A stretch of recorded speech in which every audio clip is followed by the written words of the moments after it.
बंदी छोड़ सतगुरु रामपाल जी परमेश्वर जी की जय हो। परमपिता परमात्मा सारी सृष्टि के रचनहार कुल मालिक असंख्य ब्रह्मांडों के स्वामी जगत गुरु तीनों लोकों में प्रवेश करके सबका भरण पोषण करने वाले राजाधिराज आत्माधार नाथों के नाथ देवों के देव महादेव सर्वेश्वर महेश्वर मृत्युंजय अजरो अमर आदि अनादि सनातनी प्रभु जगत पिता जगदीश्वर श्री श्री 1008 की उपाधि के वास्तविक अधिकारी अकाल मूरत सौद स्वरूपी राम वासुदेव सर्वगतम ब्रह्म परम पूज्य प्रथम पूज्य परम संत परम पुरुष परम धनी परम दयालु सत्य कबीर हक्का कबीर अल्लाह अकबर बाखबर अल्लाह ताला जगत के तारणहार जगत के मुक्तिदाता जगत के जगन्नाथ हारे के सहारे हिंदुओं के राम मुसलमानों के अल्लाह सिखों के वाहे गुरु ईसाइयों के मसीह दया के सागर दयानिधि करुणा के सागर करुणानिधि स्वयंभू परिभू संकट मोचन कष्ट हरण मंगल करण दुख भंजन अविगत कबीर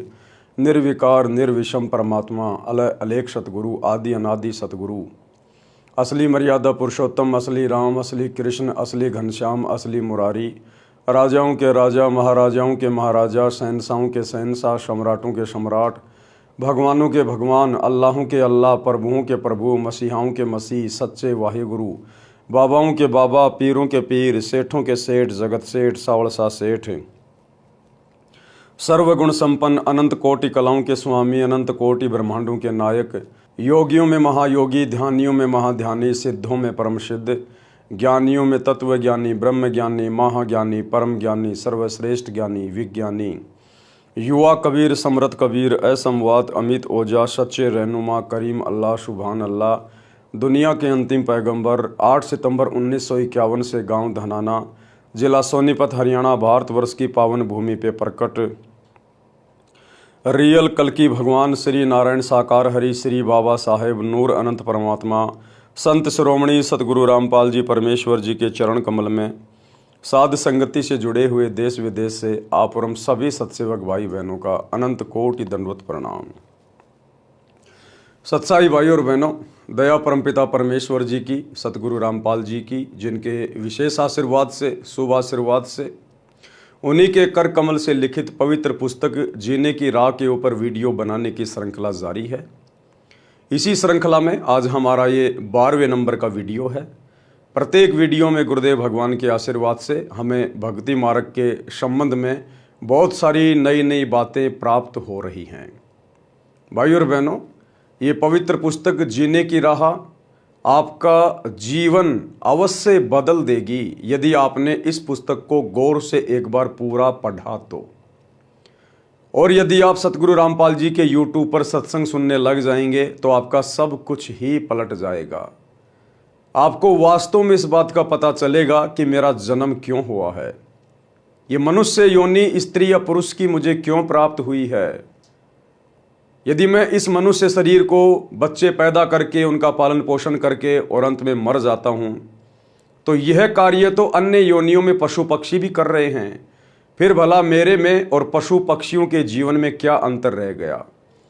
यदि परमात्मा ने मुझे अन्य योनियों से सर्वश्रेष्ठ स्त्री या पुरुष का ये मनुष्य शरीर प्रदान किया है तो अवश्य इसका कार्य भी कुछ विशेष है जिसको मैं अभी जानता नहीं हूं। ये जानकारी आपको सतगुरु की पवित्र पुस्तकें पढ़ने से या फिर YouTube पर उनके सत्संग सुनने से ही प्राप्त होगी। तो आप जी उसे प्रार्थना करेंगे, यदि आपने अभी तक जीने की राह पुस्तक पर बन रहे वीडियो को शुरू से देखना प्रारंभ नहीं किया है तो पार्ट नंबर 1 से देखना ज़रूर शुरू करें, क्योंकि पार्ट नंबर 1 इसकी भूमिका है और भूमिका को अच्छे से देखे बिना पढ़े बिना आगे का वीडियो समझना थोड़ा मुश्किल है। तो आज के वीडियो में हम शुरू करेंगे पार्ट नंबर 12।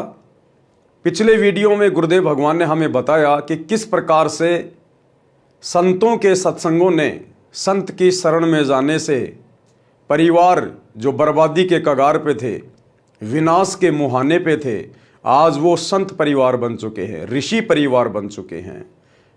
उनका घर परमेश्वर ने स्वर्ग बना दिया है जिनका घर नरक बना हुआ था। फिर गुरुदेव ने एक विधवा औरत रामों की कथा हमें बताई कि रामों का पति शादी के कुछ ही वर्षों बाद में मर गया था उसका एक पुत्र था करमपाल, जो बड़ा होकर कुसंगति में पड़ने के कारण शराब पीने लग गया था और चोरी करने लग गया था। और कैसे उस रामों की पड़ोसन एक दिन अपने गुरुजी को भोजन करवाने के लिए, खीर बनाने के लिए, दूध लेने के लिए रामों के घर गई और रामों से उसने सत्संग में चलने की बात कही। लेकिन रामों ने बहुत सारे बहाने बनाए कि बहन, मेरे सिर पे पति का साया नहीं है, इसलिए लोग मुझे ताने मारेंगे, मैं तो वैसे ही बहुत ज़्यादा दुखी कर रखी हूँ। फिर उस बहन ने बताया कि बहन, हमें समाज को नहीं देखना, हमने लोक लाज में नहीं पड़ना चाहिए। कल को ये समाज तेरा कहाँ तक साथ देगा? कल को शरीर छूटेगा, 84 लाख योनियों में जाएगी, ये समाज तेरा कहाँ तक साथ देगा? आपने सत्संग में जरूर चलना चाहिए, गुरुजी की शरण ग्रहण कीजिए। संतों की शरण में आने से जीवन बदल जाता है। यदि बच्चों के बुरे संस्कार होते हैं तो संतों के आशीर्वाद से उनके संस्कार भी चेंज हो जाते हैं। हो सकता है तेरा बेटा भी सुधर जाए यदि गुरुजी का आशीर्वाद मिल जाए तो। और बहन को बहुत अच्छी प्रकार से समझाया कि जिस प्रकार मीराबाई ने समाज से संघर्ष किया। मीराबाई राजपूत समाज से थी और आज से 500 साढ़े 500 वर्ष पहले राजपूत समाज अपनी बहन बेटियों को घर से बाहर नहीं निकलने दिया करते थे, पर्दे में रखा करते थे। लेकिन मीरा को जब ज्ञान समझ में आया, सत्संग समझ में आया, तो मीरा ने ना समाज देखा, ना परिवार देखा, ना वो जाति देखी, और मीरा भक्ति पर सफल हुई और अपना आत्म कल्याण करवाया। यदि वो मीराबाई लोकलाज में आ जाती, दुनिया की बातों में आ जाती, सत्संगों में ना जाती, तो आज कहीं वो कुतिया बन के घूम रही होती। और फिर उस कस्तूरी बहन ने बताया रामों को कि आगे किस प्रकार से मीरा को मारने का प्रयास किया गया उसके देवर के द्वारा। जब मीरा सत्संग में जाती थी, उसका परिवार उसका विरोधी हो गया था। उसका जो देवर था राणा, जो उसके पति की मृत्यु के बाद में राजा बना था, वो मीरा को हर प्रकार से सत्संग में जाने से रोकता था, टोकता था। हर प्रकार से मीरा को मारने का प्रयास किया। एक पेटी में विषैला सर्प बंद करके मीरा के पास भेजा ताकि मीरा को डस लेगा और मृत्यु हो जाएगी। लेकिन संतों के प्रताप से वो विषैला सर्प भी 9 लखा हार बन गया। उसके बाद फिर उस मीरा को जहर से मारने का प्रयास किया गया। तो आगे की कथा वो कस्तूरी बहन उस रामो बहन को मीरा के बारे में क्या सुना रही है। मीराबाई को विष से मारने की व्यर्थ कोशिश, यानी फिर उस राणा ने, मीराबाई के देवर ने, जब मीराबाई ने सत्संग में जाना नहीं छोड़ा कि भाड़ में जाओ समाज, भाड़ में जाओ ये जाति, आज यदि संतों के शरण में जाकर मैंने अपना आत्म कल्याण नहीं करवाया, इस मनुष्य शरीर से यदि मैंने भक्ति नहीं की, तो अगला जन्म मेरा 84 लाख योनियों में होगा, तब ये समाज मेरे क्या काम आएगा। तो राणा ने फिर से प्रयास किया कि मीरा को कैसे रोका जाए, ये तो बदनामी का कारण बन गई समाज में। तो एक सपेरे से जहर मंगवाया मीराबाई को पिलाकर मारने के लिए। मीराबाई को विष से मारने की व्यर्थ कोशिश। एक सपेरे से कहा कि भयंकर विष ला दे जिसे जीभ पर रखते ही व्यक्ति मर जाए। ऐसा विष लाया गया। राजा ने मीरा से कहा कि ये विष पी ले, अन्यथा तेरी गर्दन काट दी जाएगी। मीरा का देवर एक हाथ में तलवार लेके खड़ा है, एक हाथ में वो जहर का प्याला लेके खड़ा है और कह रहा है या तो जहर पी ले, अन्यथा आज तेरी गर्दन काटूंगा। तो मीराबाई ने सोचा गर्दन काटेगा तो दर्द होगा, मारना तो इसने है ही, क्यों ना मैं जहर पी लेती हूं। तो मीराबाई ने अपने परमात्मा को याद करके और वो जहर का प्याला पी लिया। और आगे फिर क्या होता है। मीरा ने सोचा कि गर्दन काटने से तो पीड़ा होगी, विष पी लेती हूं। मीरा ने विष का प्याला परमात्मा को याद करके पी लिया, लेकिन उन्हें कुछ नहीं हुआ। सपेरा बुलाया और उससे कहा कि यह नकली विष लाया है। सपेरे ने कहा कि वह प्याला कहाँ है। उसे प्याला दिया गया। सपेरे ने उस प्याले में दूध डालकर एक कुत्ते को वही पिला दिया। कुत्ता दूसरी बार जीभ भी नहीं लगा पाया और मर गया। मीरा की रक्षा किसने की? आज भी आध्यात्मिक ज्ञान से अपरिचित भगत समाज यही मानता है कि मीरा के विष को यानी जहर को श्री कृष्ण जी ने अमृत बनाया था। भाई और बहनों, जिस समय ये लीला हुई उस समय मीराबाई ने श्री कृष्ण जी की भक्ति छोड़ दी थी। मीराबाई को पता चल गया था कि श्री कृष्ण जी पूर्ण परमात्मा नहीं है। श्री कृष्ण जी की भक्ति करने से ये जीव 84 लाख योनियों के कष्ट से छुटकारा प्राप्त नहीं कर सकता। श्री कृष्ण अर्थात विष्णु जी तो स्वयं 84 लाख योनियों में जाते हैं, पशु पक्षी की योनियों में भयंकर कष्ट भोगते हैं, क्योंकि मीरा को कबीर परमात्मा मिल गए थे। मीरा को सच्चा सत्संग मिल गया था। उसके बाद मीरा ने मंदिर में जाना छोड़ दिया था, श्री कृष्ण जी की भक्ति करना छोड़ दिया था और ज्यादा से ज्यादा अपने गुरुदेव के सत्संग में जाया करती थी। मीरा को कबीर जी ने रविदास जी से उपदेश दिलवा दिया था। अन्यथा भाई और बहनों, विचार करने की बात है,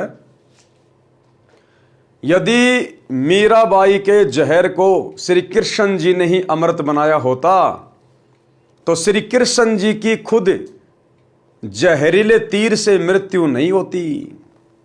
आप सबको पता है, त्रेता युग में विष्णु जी रामचंद्र रूप में आए और अपने स्वार्थ के लिए बाली से सैन्य सहायता प्राप्त करने के लिए सीता को रावण से युद्ध करके छुड़वा कर लाने के लिए सुग्रीव के साथ में एग्रीमेंट किया गया था।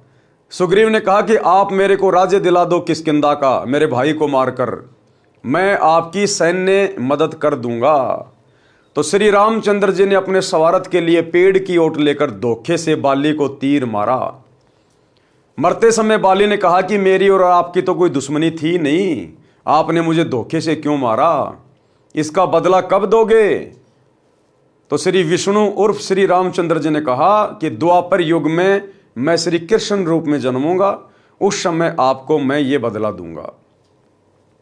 द्वापर युग में वही श्री विष्णु जी श्री कृष्ण जी के रूप में देवकी के गर्भ से जन्मे, बड़े हुए और जब उनका अंत समय आया तो जंगल में गए हुए थे, एक पेड़ के नीचे पैर के ऊपर पैर रख के लेटे हुए थे। श्री कृष्ण जी के पैर के तलवे में एक पद्म था जो 0 वाट के बल्ब की तरह चमका करता था। उधर से वो बाली वाली आत्मा द्वापर युग में एक बालिया नाम का शिकारी बना। वो जंगल में शिकार करने के लिए गया हुआ था और उसके पास जो तीर था वो तीर लोहे से बुझा हुआ था, वो तीर जहर से बुझा हुआ था और उसने श्री कृष्ण जी के पैर में चमक रहे पद्म को एक हिरण की आंख समझकर और निशाना लगा दिया और श्री कृष्ण जी के पैर में वो तीर जा लगा और श्री कृष्ण जी तीर लगते ही जोर जोर से चिल्लाने लगे, हाय मर गया, हाय मर गया। बालिया दौड़ के गया और देखा कि लगता है कोई इंसान मर गया। पास जाके देखा कि ये तो राजा है, हाथ जोड़े कि हे भगवान, मुझे तो पता नहीं था, मैंने तो हिरण की आंख समझ के तीर मारा, धोखे से लग गया। तब श्री कृष्ण जी ने कहा कि बालिया, ये तेरा दोष नहीं है, तूने अपना बदला पूरा कर लिया। अब बालिया बोला, भगवान आप राजा, मैं एक गरीब आदमी, आपका और मेरा क्या अदला बदला। तब श्री कृष्ण जी ने पूरी राम कहानी बताई कि ऐसे ऐसे त्रेता युग में तू सुग्रीव का भाई बाली था और मैंने तेरे को धोखे से मारा था और आज तूने भाई अपना बदला ले लिया। और कुछ ही समय उपरांत श्री कृष्ण जी की उस जहर से बुझे हुए तीर से मृत्यु हो जाती है। तो विचार करो भाई और बहनों, श्री कृष्ण जी की स्वयं की मृत्यु जहरीले तीर से हुई। वो श्री कृष्ण जी मीराबाई के जहर को अमृत में कैसे बदल सकता है? अगर इतनी पावर थी, इतनी सामर्थ्यता थी, तो खुद जहरीले तीर से क्यों मरा? ये विचारणीय विषय है, विचार करने की बातें हैं। जिस समय मीराबाई ने जहर का प्याला पिया और वो जहर अमृत में परिवर्तित हुआ, उस समय मीराबाई ने श्री कृष्ण जी की भक्ति को त्याग दिया था, क्योंकि उन्हें रविदास जी की शरण प्राप्त हो चुकी थी। इसलिए मीराबाई की जान बची। तो राणा ने देखा कि यह तो जहर पिलाने से भी नहीं मरी। उसके बाद में राणा ने मीराबाई को छूट दे दी और 2-4 बॉडीगार्ड उसके साथ भेजने शुरू कर दिए, ताकि लोग ये ना कहें कि यह अकेली जाती है। तो भाई और बहनों, इसी प्रकार यदि हम थोड़ा सा संघर्ष करेंगे, जिन परिवारों में आप जियों को आसानी से सत्संग नहीं सुनने दिया जाता, आप माता बहनों को सत्संगों में नहीं जाने दिया जाता, आप माता बहनें थोड़ी सी हिम्मत करें, थोड़ी सी दृढ़ता अपने अंदर लेके आए। ये मीराबाई के उदाहरण आप और हम जो सुनते हैं, ये हमें शिक्षा देती हैं ये कथाएं।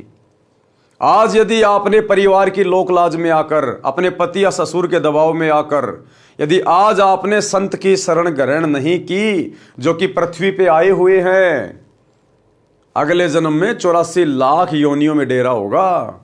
उस समय ना आपका वो पति काम आएगा, ना आपकी सास और ससुर काम आएंगे। जो वस्तु आपके काम आनी थी, आपका गुरु, वो भक्ति धन, वो आपने लोकलाज में आकर अपने से दूर रखी। इसलिए मीराबाई की कथा हमें संघर्ष करने की प्रेरणा देती है।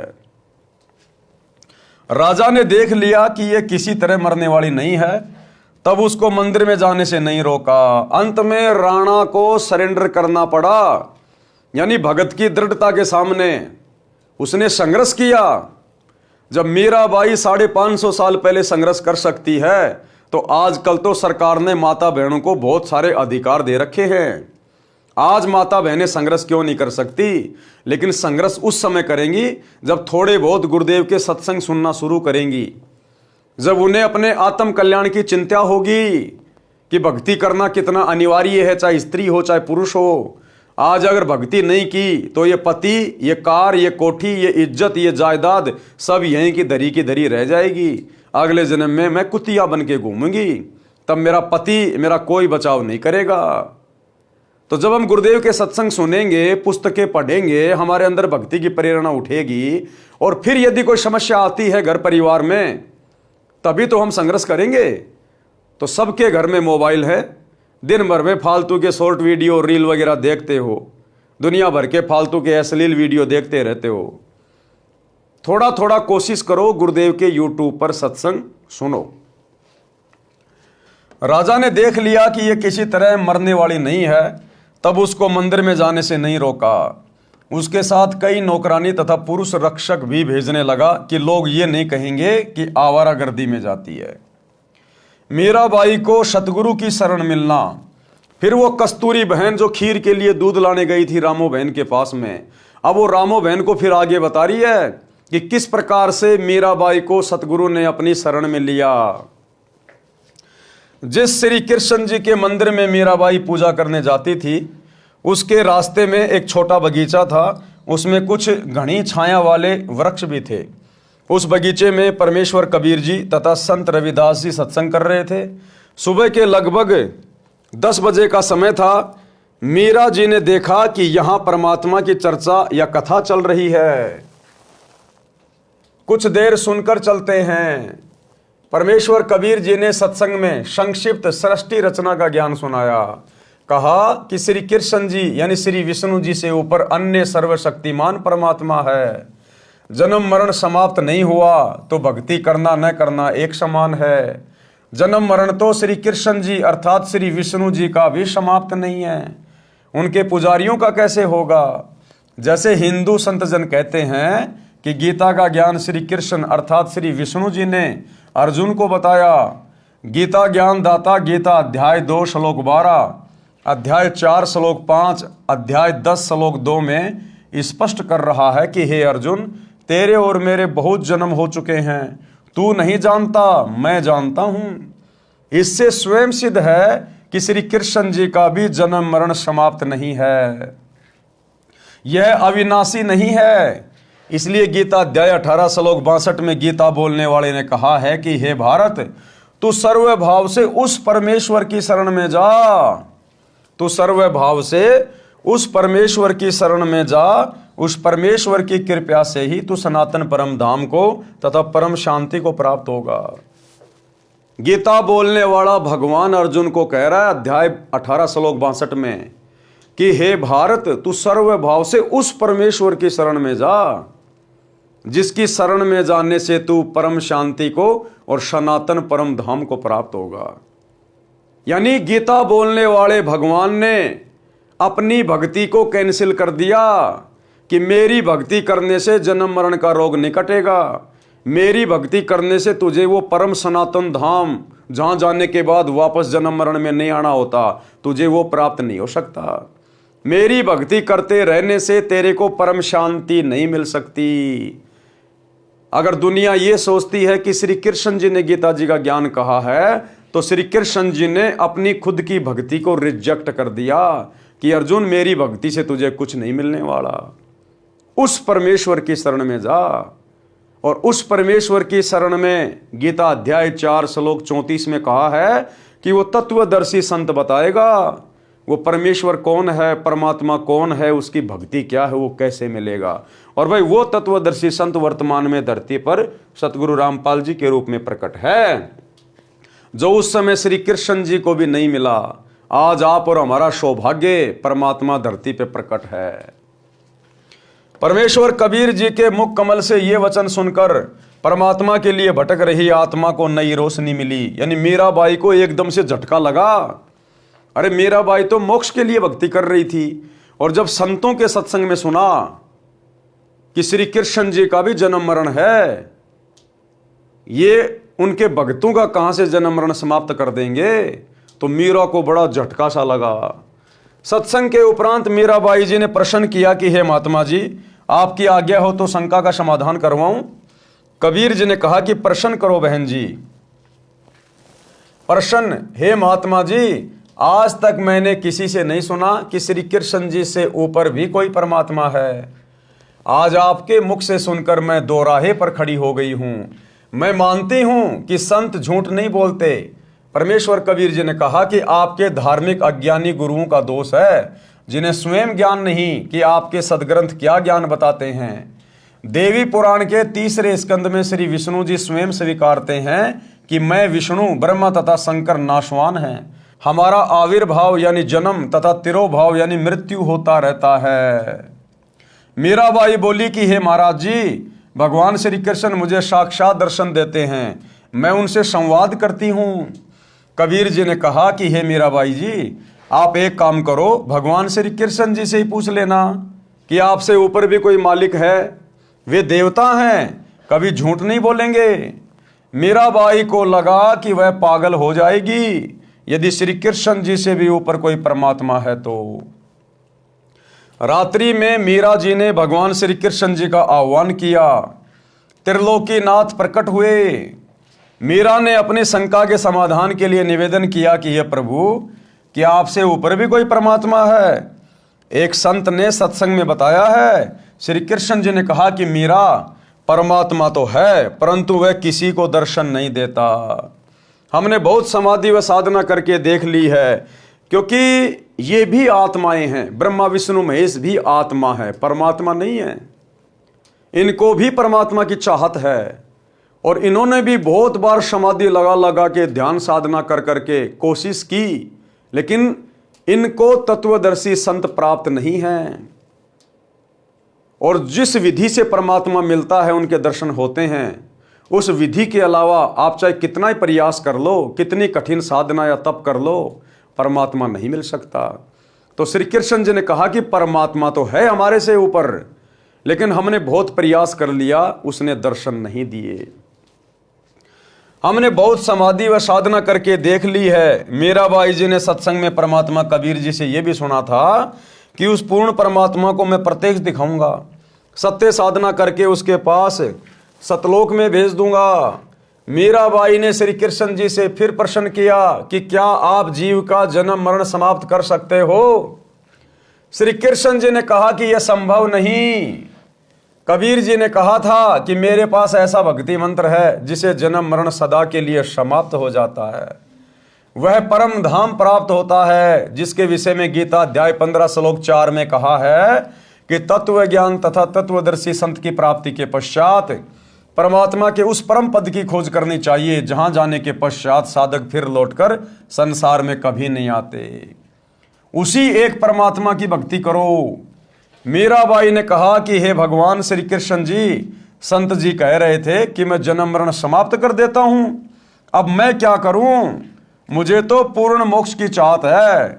श्री कृष्ण जी बोले कि मीरा, आप उस संत की शरण ग्रहण करो। श्री कृष्ण जी ने क्या कहा, अपना कल्याण कराओ। मुझे जितना ज्ञान था वह बता दिया।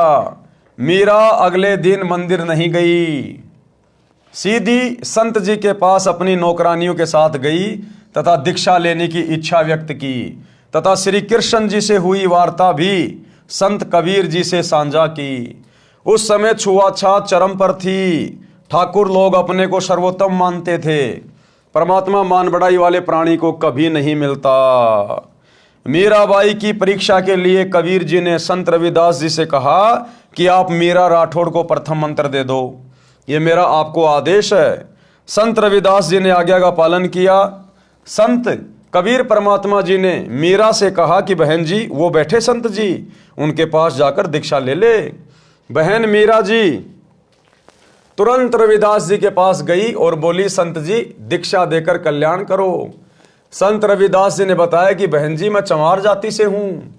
यानी मीराबाई का अंतःकरण चेक करना चाहते थे कि ये ठाकुरों की लड़की है, कल को समाज पता नहीं इसको क्या क्या कहेगा।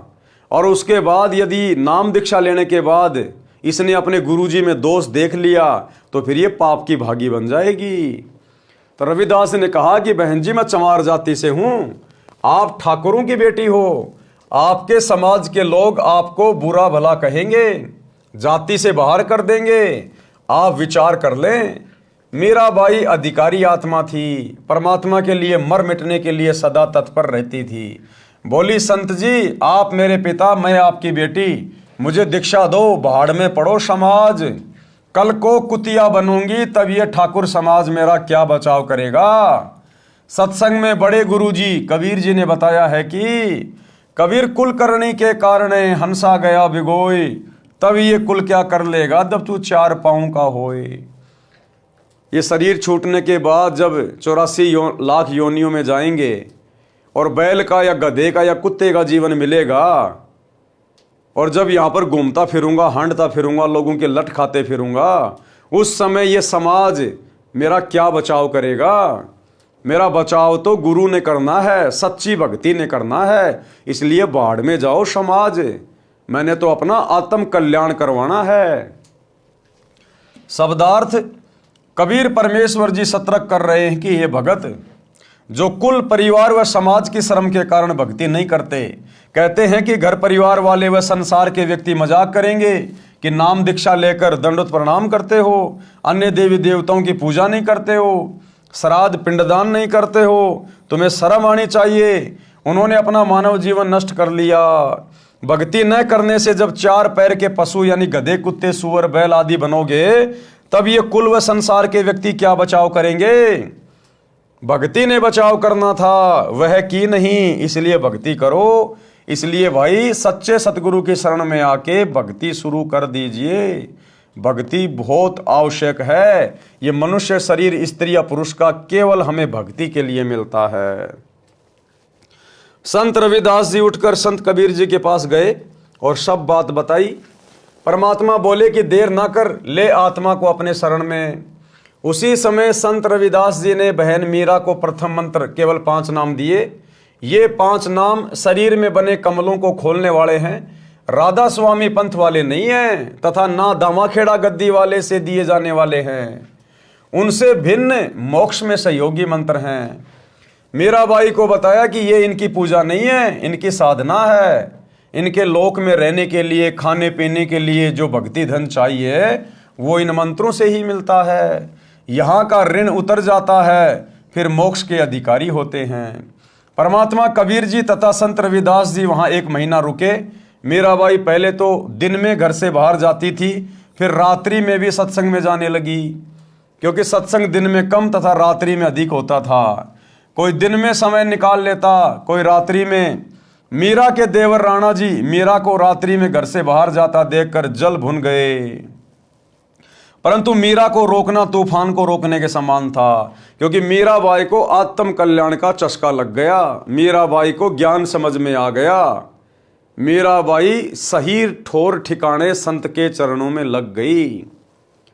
भला फिर उस आत्मा को कौन रोक दे, जिस आत्मा को अपना मोक्ष दिखाई दे, जिस आत्मा को इस गंदे संसार की वास्तविकता समझ में आ जाए और सच्चे सतगुरु की पहचान हो जाए, फिर उस आत्मा को भला कौन रोक सकता है।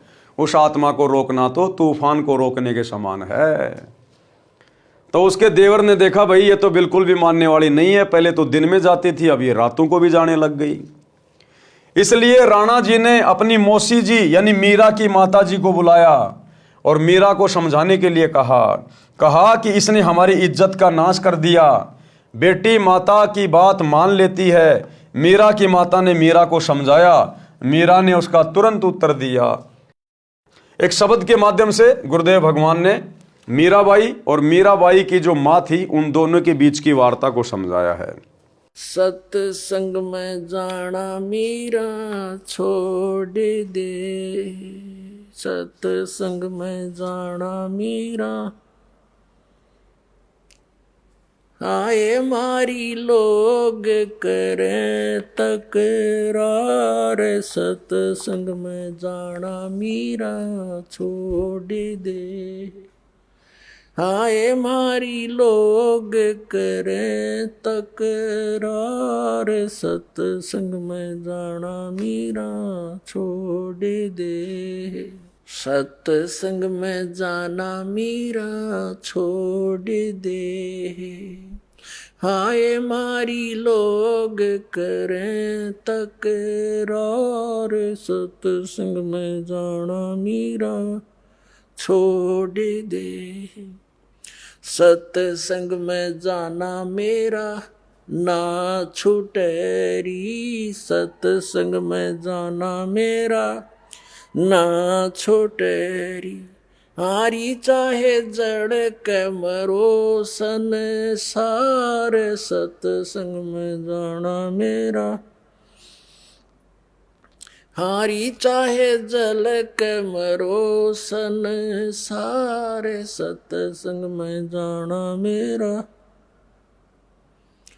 थारे सत्संग के राह में है, थारे सत्संग के राह में है, आए वहाँ पर रहते हैं काले नाग, कोई कोई नाग तन डस लेवे, आए वहाँ पर रहते हैं काले नाग, कोई कोई नाग तन डस लेवे, जब गुरु जी की मेरे फेरी, जब गुरुओं की मेरे फेरे, हारी वस गंडे वे बने जाव, सत्संग में जाना मेरा ना छूटेरी, हारी व तो सरप गंडे वे बने जाव, सत्संग में जाना मेरा, सत्संग में जाना मीरा छोड़ दे, सत्संग में जाना मीरा छोड़ दे, आए मारी लोग करें तकरार, सत्संग में जाना मीरा छोड़ दे, सत्संग में जाना मेरा ना छूटेरी, सत्संग में जाना मेरा ना छूटेरी, हारी चाहे जड़ के मरो संसार, सत्संग में जाना मेरा, थारे सत्संग के राह में है, वह माता डराना चाहती है बेटी को, संग के राह में आए वहाँ पर रहते हैं बब्बर शेर, कोई कोई शेर तन खा लेवे, कोई कोई शेर तन खा लेवे, जब गुरु जी की मेहर होवेरी, जब सतगुरु जी की मेहर होवेरी। हारी वो तो शेरों के गिदड़ बने जावे, सत्संग में जाना मेरा ना छुटेरी। हारी वो तो शेरों के गिदड़ बने जावे, सत्संग में जाना मेरा ना छुटेरी। तुम थारे सत्संग के बीच में है, थारे सत्संग के बीच में। हाँ ये वहाँ पर रहते हैं साधु संत, कोई कोई संत तन ले रमे। हाँ ये वहाँ पर रहते हैं साधु संत, कोई कोई संत तन ले रमे। तेरे री मन में माता पाप हैरी, तेरे री मन में माता पाप हैरी। वो संत मेरे माँ बाप हैरी, वो संत मेरे माँ बाप हैरी। हारी वह तो कर देंगे बेड़ा पार, सत्संग में जाना मेरा ना छुटेरी।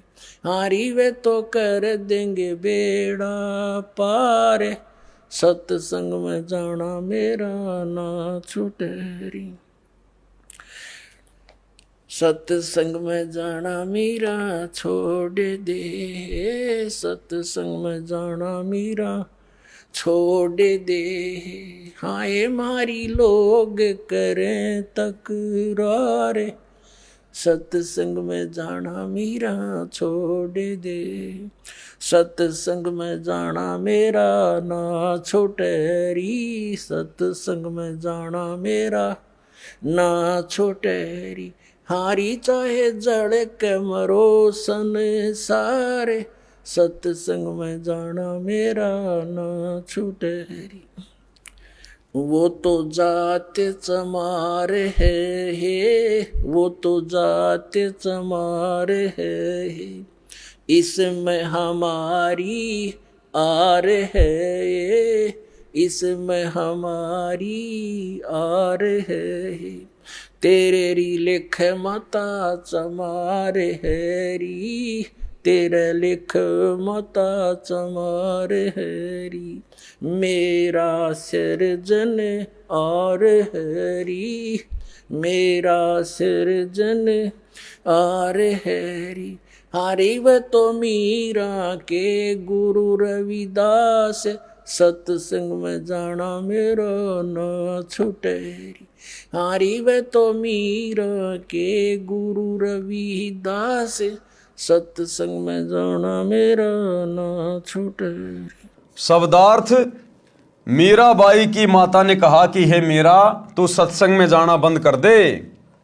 संसार के व्यक्ति हमारे विषय में गलत बातें करते हैं। मीरा ने कहा कि हे माता, मैं सत्संग में जाना बंद नहीं करूंगी। संसार भले ही ईर्ष्या की आग में जलकर मर जाए। माता ने मीरा को भय कराने के लिए बताया कि जिस रास्ते से तू रात्रि में सत्संग सुनने के लिए जाती है, उस रास्ते में सर्प तथा सिंह रहते हैं, वे तुझे मार देंगे। मीरा ने उत्तर दिया कि मेरे गुरुजी इतने समर्थ हैं। क्या कहा मीरा ने? कि मेरे गुरुजी इतने समर्थ हैं, वे कृपया करेंगे तो शेर भी गीदड़ की तरह व्यवहार करेंगे, गीदड़ की तरह। और सर्प ऐसे निष्क्रिय हो जाएंगे जैसे गंडेवे प्राणी होते हैं, जो सर्प जैसे आकार के होते हैं परंतु 6 या 8 इंच के लंबे और आधा इंच गोलाई के मोटे होते हैं, वे डसते नहीं हैं। मीरा की माता ने फिर कहा कि सत्संग सुनने वाले स्थान पर कुछ युवा भगत पुरुष भी रहते हैं, कोई तेरे को कहीं ले जाएगा और गलत कार्य करेगा। मीरा ने उत्तर दिया कि हे माता, आपके मन में दोष है, इसलिए आपके मन में ऐसे विचार आए हैं। हे माता, वे संत व भगत तो मेरे माता पिता के समान हैं, वे ऐसा गलत कार्य नहीं करते। मीरा की माता ने छुआछात के कारण मीरा को रोकना चाहा और कहा कि हे मीरा, तेरा गुरु रविदास तो अनुसूचित जाति का चमार है, इससे हम राजपूतों की बेइज्जती हो रही है। सत्संग में जाना बंद कर दे। मीरा ने कहा कि हे माता, आपके विचार से मेरे गुरुजी अनुसूचित जाति के चमार हैं। मेरे लिए तो मेरे परमात्मा हैं, मैं उनकी बेटी, वे मेरे पिता हैं। सत्संग में जाना बंद नहीं होगा। जब ज्ञान समझ में आ जाता है, अपने आत्मा के कल्याण की तरफ आत्मा आगे को बढ़ने लगती है, फिर ये समाज, ये परिवार कुछ भी नहीं कर सकता, कुछ भी, क्योंकि फिर हमारे साथ में सतगुरु हो जाता। सतगुरु, जो सतगुरु मीराबाई के साथ में था और सारी बाधाएं परमात्मा साफ करता चला गया। अब ये सारी की सारी जो कथा है वो कस्तूरी बहन उस रामो बहन को बता रही है, जिस रामो बहन का पति युवा अवस्था में मर गया था, जिसका एक लड़का था जो बड़ा होकर चोरी करने लग गया, शराब पीने लग गया, बेचारी दुखी रहती थी। तो वो कस्तूरी बहन जब उसके पास दूध लेने गई तो उसको सारी बातें बता रही थी। ये कथा सुनकर राम प्यारी यानी रामो की आंखें सी खुल गई। अगले दिन कस्तूरी के साथ सत्संग में गई और एक सत्संग सुनते ही दीक्षा ले ली। फिर एक दिन के भोजन की सेवा मांगी। सब परिवारों ने कहा कि बहन, हम अपनी सेवा नहीं छोड़ सकते, क्योंकि उनके गुरुजी आए हुए थे महीने 2 महीने के लिए, सभी का नंबर बंधा हुआ था गुरुजी को भोजन करवाने का। तो राम प्यारी बहन ने कहा कि मैं भी गुरुजी को भोजन कराऊंगी, मुझे भी कोई एक दिन का नंबर दे दे। लेकिन सेवा कौन छोड़े, कोई सेवा छोड़ने को तैयार नहीं था। अंत में वो कस्तूरी बहन जो रामो बहन से दूध लेके गई थी, उसने कहा बहन कि कल मेरा नंबर है, तो कल सुबह का भोजन तो मैं दे दूंगी और शाम का भोजन तू करवा देना, अपन आपस में बांट लेंगे। सब परिवारों ने कहा कि बहन, हम अपनी सेवा नहीं छोड़ सकते, गुरुजी अगली बार आएंगे तब तेरी बारी लगवा देंगे। भगतमती रामो को तो पल की भी चैन नहीं थी, रोने जैसा चेहरा कर लिया। उसी समय कस्तूरी बोली कि बहन, आगे जब मेरी बारी आएगी तो सुबह का भोजन मैं करा दूंगी और रात्रि का भोजन आप करा देना। रामो की खुशी का ठिकाना नहीं रहा, कहीं कहीं पैर टिके। बारी आने पर रात्रि को भोजन तैयार किया। खीर, हलवा, सब्जी, मांडे, पतली पतली रोटी, फुलके बनाए। परंतु लीला सतगुरु की, क्योंकि परमात्मा तो अंतर्यामी है ना। संत शरण में आने से आई टले बला, जय मस्तक में सूली हो, कांटे में टल जा। परमात्मा को तो दिखाई दे रहा था ना कि वो किस दुख से दुखी है। उसका इकलौता बेटा बिगड़ गया है और अब उसका इकलौता बेटा बिल्कुल मौत के मुहाने पे है, मौत के मुहाने पे। क्योंकि जिस रात्रि रामोबाई ने अपने गुरुजी को भोजन करवाना था, उसी रात्रि रामोबाई के लड़के ने अपने दोस्तों के साथ राजा के महल में रानियों के गहने चोरी करने के लिए जाना था और उस दिन वो पकड़ा जाना था और उसको फांसी की सजा टूटनी थी, सूली की सजा। लेकिन रामो बहन के सत्संग में जाने से परमात्मा ने उसके परिवार की भी रक्षा की, उसके परिवार की भी रक्षा। इसलिए सच्चे सतगुरु के सत्संगों की, उनकी शरण की आवश्यकता पड़ती है। कैसे किया मालिक ने। परंतु लीला सतगुरु की, रामो को तेज बुखार हो गया, शरीर अंगार की तरह जलने लगा, एक कदम भी चलने की हिम्मत नहीं रही। उसी समय रामो का लड़का आ गया। बहन रामो ने कहा कि बेटा, आज मेरा एक काम कर दे, तेरा जिंदगी भर एहसान नहीं भूलूंगी। बेटा, मैंने गुरु बनाया है, आज रात्रि का भंडारा तेरी ताई भगतमती कस्तूरी की बारी से मांग कर लिया है। बेटा देख, मेरे को तेज बुखार हो गया है, बदन आग की तरह जल रहा है, चलने की हिम्मत नहीं है। लड़का बोला कि मुझे समय नहीं है, क्योंकि लड़के को तो चोरी करने के लिए जाना था। अब माँ को पता नहीं था ये निकम्मा चोरी भी करने लग गया। लड़का बोला कि मुझे समय नहीं है, मैं ना देख कर आऊं भोजन आश्रम में। माताजी, आप उस आश्रम में ना जाया करो, मुझे आपके बारे में बहुत कुछ सुनना पड़ता है। यह सुनकर भगतमती रामो फूट फूट कर रोने लगी। लड़के को दया आई, परंतु झुंझलाकर बोला, कहाँ है भोजन, दे आता हूं। रामो बहन तुरंत उठी और सब भोजन दे दिया। लड़का उस भोजन को एक तसले में रखकर आश्रम में ले गया। रामो गुरुजी से बार बार निवेदन करती थी कि गुरुजी, लड़का नशा करता है, घर की ठोर बिटोड़ा कर रखा है, बात नहीं मानता उसको भी शरण में ले लो। अगले दिन लड़के को आश्रम में देखकर अन्य भगत तथा भगतमती कहने लगे कि गुरुजी ने सुन ली रामो दुखिया की, बेटा स्वयं भोजन लेकर आ गया।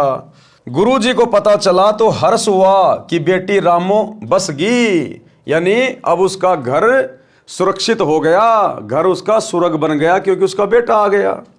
सुन ली भगवान ने। लड़का बोला महाराज जी मेरी माता जी को जवर हो गया है, मैं भेजा हूं, भोजन करो।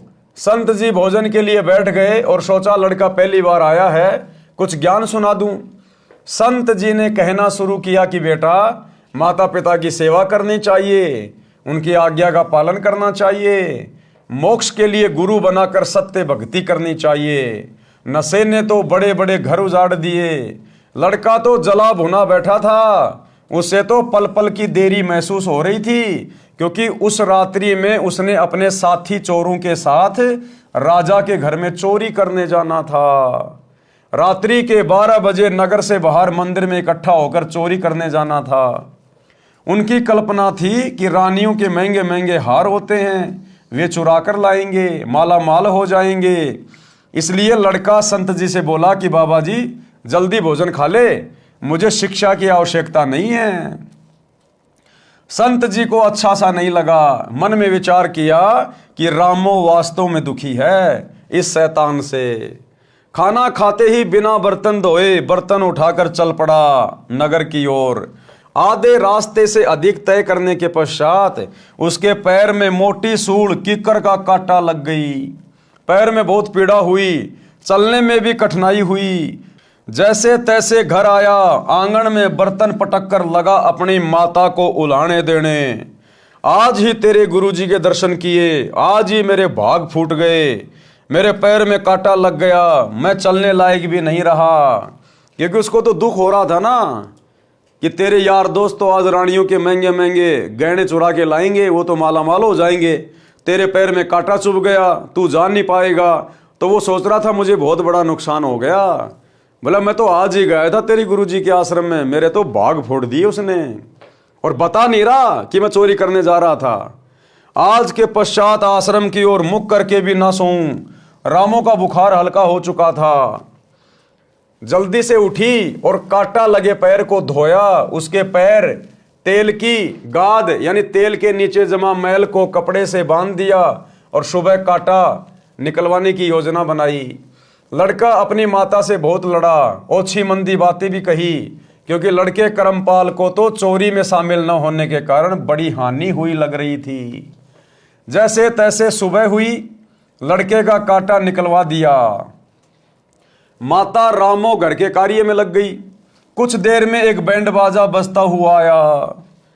अब रात को उसके दोस्त जो चोरी करने गए थे वो पकड़े गए और पकड़ने के बाद में उसको सूली की सजा सुना दी गई उन सबको।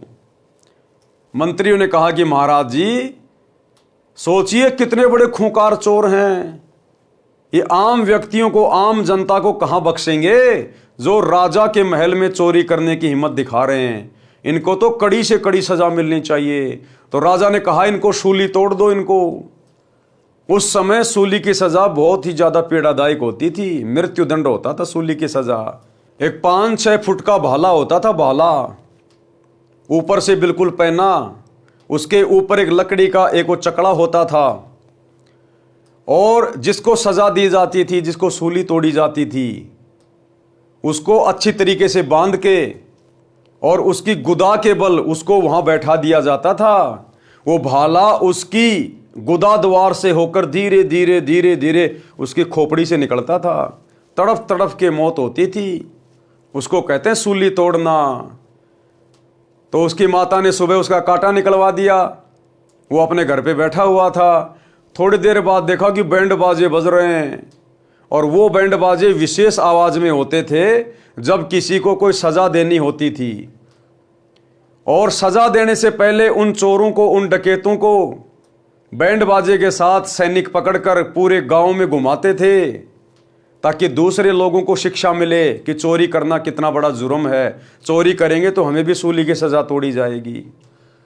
तो उनसे कहलवाया जा रहा था कि भाई चोरी नहीं करनी चाहिए, चोरी करना बुरी बात है, और देखो हमने चोरी करी थी, आज शाम को हमें सूली की सजा दी जाएगी।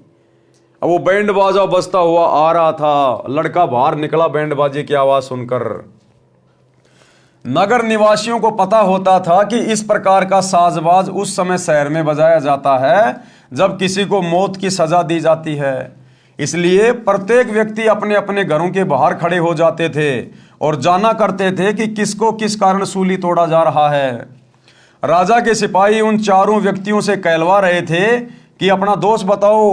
वे कह रहे थे कि हम राजा के घर में चोरी करने गए थे, हमने घोर अपराध किया है, आज शाम को हमें सूली पर चढ़ाया जाएगा। कोई सुनता हो तो कभी ऐसी गलती ना करना। करमपाल को अपने साथी चोरों को पहचानते देर नहीं लगी। अब वो करमपाल नाम का लड़का, रामो का बेटा, वो अपने साथियों को तुरंत पहचान गया और माजरा भी समझ गया। रामो बोली कि ठीक हुआ और करना चोरी, तुम्हें यही सजा चाहिए थी, करके खाया नहीं जाता। रामो अपने घर में चली गई। करमपाल द्वार पर भयभीत स्थिति में डरा डरा सा खड़ा रहा, फिर घर में जाकर जोर जोर से रोने लगा। रामो ने देखा कि करमपाल क्यों रो रहा है, पूछा कि बेटा क्या हो गया, कांटा भी निकल गया, अब क्या दर्द हो रहा है। करमपाल उठा और अपनी माता के सीने से लिपट गया, बोला माँ भला हो आपके गुरुजी का, जिसने तेरे बेटे की सूली की सजा कांटे में टाल दी। अब उस करमपाल के समझ में आई कि रात्रि में वो कांटा तेरे पैर में क्यों लगा था। वो कांटा लगा नहीं था, वो सतगुरुदेव भगवान के द्वारा लगाया गया था, क्योंकि उसकी माँ सतगुरु की शरण में आ गई थी। और सतगुरु के शरण में आने के बाद उस परिवार पे फिर कोई आपत्ति नहीं आ सकती। अगर किसी की मृत्यु होनी है, किसी का एक्सीडेंट होना है, किसी ने बीमारी में मरना है, और अगर परिवार का एक सदस्य भी नाम उपदेश ले लेता है और मर्यादा में रह के भक्ति करता है, तो परमात्मा पूरे परिवार पे आने वाली आपत्ति को टालते हैं। तो अब उस करमपाल को समझ में आ गया और कहा कि माँ भला हो तेरे गुरुजी का, जो मेरे पैर में कांटा लग गया, भला हो आपके गुरुजी का, जिसने तेरे बेटे की सूली की सजा कांटे में टाल दी। माँ आज तेरा बेटा सूली चढ़ना था, माँ आप कैसे जीवित रहती। रामो बोली कि मेरा बेटा क्या चोर है, क्यों टूटती सूली, चोरों को सजा मिलती है। करमपाल बोला हाँ माँ तेरा बेटा चोर था, आज के बाद कसम है माँ तेरी कभी नशा नहीं करूंगा, आपके साथ सत्संग में चला करूंगा, आपके साथ घर के काम में हाथ बटाऊंगा, मैं अपनी जिंदगी में कभी माँ को कभी दुखी नहीं करूंगा। रामो बोली रे निकम्मे, चोरी भी करने लग गया था। लड़का बोला कि हाँ माँ पक्का चोर हो गया था, धन्य है आपके सतगुरु, धन्य है मेरी माँ जिसे ऐसे महापुरुष की शरण मिली। माँ आज ही चल मुझे दीक्षा दिला कर ला। रामो तुरंत लड़के को भगतमती कस्तूरी के पास लेकर गई, सब वृतांत बताया। कस्तूरी भी सब कार्य छोड़कर उनके साथ आश्रम में गई और गुरुजी का धन्यवाद किया, सब घटना को बताया, लड़के को नाम दिलाया। एक अन्य गांव के सत्संगी परिवार की लड़की से करमपाल का विवाह हो गया। पूरा परिवार सत्संग में आने लगा तथा सेवा करके सुखी जीवन जीने लगा। एक परिवार के सदस्य ने सतगुरु की शरण ग्रहण करी, सत्संग सुने, और सतगुरु ने उस परिवार के कर्म संस्कार चेंज कर दिए। कर्म संस्कार जम जोरा जासे डरे मिटे कर्म के लेख, अदली असल कबीर है ये कुल के सतगुरु एक। यही कबीर परमात्मा सतगुरु रामपाल जी भगवान चारों युगों में असंख्य रूप धारण करके भिन्न भिन्न वेश बनाकर ये परमात्मा अपने आत्माओं के लिए इस प्रकार की लीला करते रहते हैं, क्योंकि पूर्ण सतगुरु की शरण में आए बिना संस्कार चेंज नहीं होते। अगर वो रामो बहन किसी ऐरे गहरे नकली साधु संत महात्मा से उपदेश ले लेती तो उसके बेटे को सूली की सजा टूटने से कोई नहीं बचा सकता था। लेकिन रामो का सौभाग्य, उसे पूर्ण सतगुरु मिला, पूर्ण सतगुरु और उसका परिवार जो बर्बादी के मुहाने पे था, बेटा एक नंबर का नशेड़ी और चोर बन गया था। अब रामो तो अपने बेटे के ऊपर ही अपने दिन तोड़ रही थी कि बेटा बड़ा होगा, शादी करूंगी, बहू आएगी, पूरी जिंदगी मैंने दुख उठाया है, कम से कम बुढ़ापे में सुख भोगूंगी। उस रामो का जीवन और ज्यादा बुढ़ापे में नरक बनना था, नरक। लेकिन सच्चे सतगुरु की शरण में आने से परिवार ने पूरे परिवार को बचा लिया, बर्बाद होने से बचा लिया। रामो तो सत्संग के रंग में ऐसी रंगी, जब जब सतगुरु जी मंडली समेत आकर आश्रम में रुकते, वह तो सुबह चली जाती, देर शाम को आती और सेवा करती, बर्तन साफ करती, गुरु जी के वस्त्र धोती, सत्संग का तो एक शब्द भी नहीं छोड़ती थी। रामो की तो लगन लग गई कि आगे मेरा जीवन विशेष नहीं था, क्योंकि बेटा मरता तो मैं भी फांसी खा के मरती, जहर खा के मरती, मैं अकेली क्या करती जी के। तो गुरुजी ने तो मेरे को नया जीवन दान दे दिया, मेरे बेटे को बचा कर अपनी शरण में लेके। तो रामो तो बिल्कुल समर्पित हो गई। जब भी गुरुजी आश्रम में आते थे, महीना 2 महीना रुकते थे, वो तो दिन रात वहां पर सेवा में लगी रहती थी। सत्संग का तो एक शब्द भी नहीं छोड़ती थी। एक समय सर्दी का मौसम था। अब एक समय क्या हुआ, सर्दी का मौसम था, सुबह 10 बजे सत्संग शुरू हुआ। गुरुजी ने रामो से कहा कि बेटी वस्त्र धोला नदी पर, धूप थोड़ी देर रहती है, सत्संग के बाद जाएगी तो वस्त्र सूख नहीं पाएंगे। रामो बहन वस्त्र बाल्टी में डालकर चल पड़ी। नदी थोड़ी दूरी पर थी। कपड़े पानी में बाल्टी में भिगोकर सोडा डाल दिया। सोचा कि जितनी देर वस्त्र सोडा में भीगेंगे तब तक सत्संग सुनाती हूं। आश्रम के बाहर दीवार के साथ कान लगाकर सत्संग वचन सुनने लगी। सत्संग समापन पर सत साहिब की ध्वनि सुनी तो रामो को कपड़े याद आए। यानी वो तो बेचारी सत्संग में मगन हो गई, उसको पता ही नहीं चला कि मैंने कपड़े भी धोने हैं, और सर्दी का मौसम है, बाद में सूखेंगे नहीं। तो लगभग शाम हो गई, 2-3 बज गए। अब वो कब कपड़े धोती, कब वो कपड़े सूखते। तो लास्ट में जब गुरुजी ने सत्संग समाप्त किया 2-3 घंटे बाद, तब उसकी एकदम से चेतना आई और उसको चिंता बन गई कि हे भगवान, गुरुजी के कपड़े तो धोए नहीं, अब गुरुजी रात को पहनेंगे क्या। सत्संग समापन पर सत साहिब की ध्वनि सुनी तो रामो को कपड़े याद आए। दौड़ी दौड़ी नदी की ओर चली और डरी हुई थी कि आज तो गलती हो गई, गुरुजी के वचन की अवहेलना हो गई, मेरे ऊपर डांट पड़ेगी, गुरुजी नाराज हो गए तो मेरी तो सेवा पर पानी फिर जाएगा। हे भगवान, ये कौन बनी। इन्हीं विचारों में नदी पर पहुंची तो देखा कि बाल्टी खाली थी। अब सतगुरु ने उस रामो बहन का रूप बनाकर, उसकी सच्ची श्रद्धा देखकर, अगर वो बकवाद में समय टाइम पास करती, कहीं अपनी किसी सहेली से कोई फालतू की बातें कर रही होती, तो परमात्मा उसका रूप बनाकर कपड़े धोने नहीं जाते। लेकिन सतगुरु ने देखा कि इसकी सच्ची श्रद्धा है, ये सत्संग सुनना नहीं छोड़ना चाहती थी, सत्संग सुनने के लिए आश्रम की दीवार से कान लगा के बैठी हुई थी। तो सतगुरु तो अंतर्यामी होते हैं। सतगुरु उस रामो बहन का रूप बनाकर और एक रूप में कपड़े धोकर और सुखाकर भी आ गए थे। तो जब रामो बहन गई तो देखा कि बाल्टी में तो कपड़े है ही नहीं, और कपड़े तो सारे सूखे हुए हैं। इन्हीं विचारों में नदी पर पहुंची तो देखा कि बाल्टी खाली थी और वस्त्र धोकर झाड़ियों पर सुखा रखे थे जो सूख चुके थे। रामो उन बहनों से बोली जो पहले से नदी पर अपने वस्त्र धो रही थी कि हे बहनों, ये वस्त्र आपने धोकर सुखाए हैं क्या। सब अन्य महिलाएं रामो की ओर देखने लगी। एक बोली कि बहन, तेरा दिमाग चल गया है क्या, या मजाक कर रही है। आप खुद ही तो कपड़े धो रही थी। बेसब्री होकर हमारे भी छींटे लग रहे थे, तेरे को टोका भी था कि धीरे धीरे कपड़े धो, तो खुद झाड़ियों पर सुखा कर गई थी, अब क्या भांग का नशा करके आई है। अब रामो को समझते देर नहीं लगी और रामो फूट फूट के रोने लगी। भाई और बहनों, धरती पर आज वही कबीर परमात्मा प्रकट है। पहले तो परमात्मा छुप छुप के लीला करते थे, किसी अन्य साधु संत महात्मा का रूप बना के लीला करते थे। आज ये सतगुरु स्वयं अपने ओरिजिनल सतलोक के रूप में धरती पे प्रकट हैं, ओरिजिनल फॉर्म में।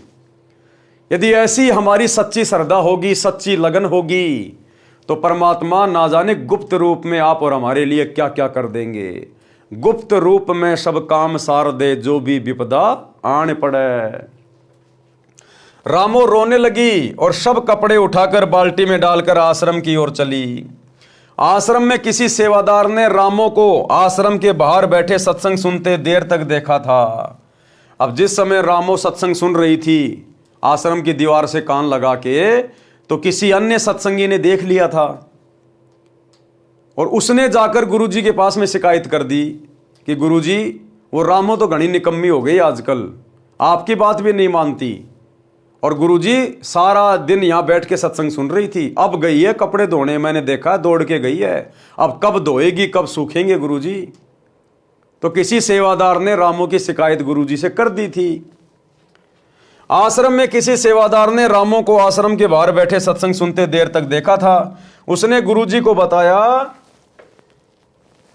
कि आज आपके कपड़े गीले ही रहेंगे, क्योंकि रामो तो सत्संग समापन तक बाहर दीवार के कान लगाकर सत्संग सुन रही थी, अभी गई है कपड़े धोने।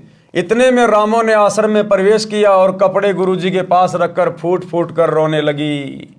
संत जी ने कपड़े छुए तो पूर्ण रूप से सूखे थे।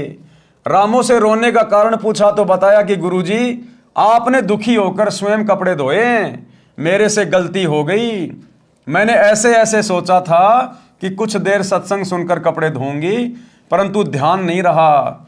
गुरुजी बोले कि बेटी, परमात्मा कबीर जी रामो बनकर कपड़े धोए हैं, यानी हमेशा ये परमात्मा अपने आप को छुपाता है। संत रूप में जब भी आते हैं अपने आप को छुपाते हैं। उस समय थे सतगुरु रूप में कबीर जी, लेकिन क्या कहा कि सतगुरु कबीर जी मेरे रूप में आकर तेरे कपड़े धो के गए हैं। गुरुजी बोले कि बेटी, परमात्मा कबीर जी रामो बनकर कपड़े धो गए हैं। जो बच्चा गऊ की नजर में यूं साईं को संत, भक्तों के पीछे फिरे भगत वत्सल भगवंत।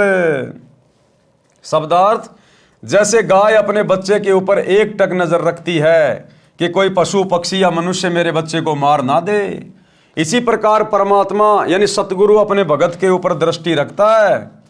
जैसे गाय का बच्चा खेलता कूदता किसी और दौड़ जाता है तो गाय भी उसके पीछे पीछे उसकी सुरक्षा के लिए दौड़ती है। इसी प्रकार परमात्मा जो भक्तों का हितकारी है अपने भक्तों के पीछे पीछे फिरता है, उनकी सुरक्षा के लिए साथ रहता है।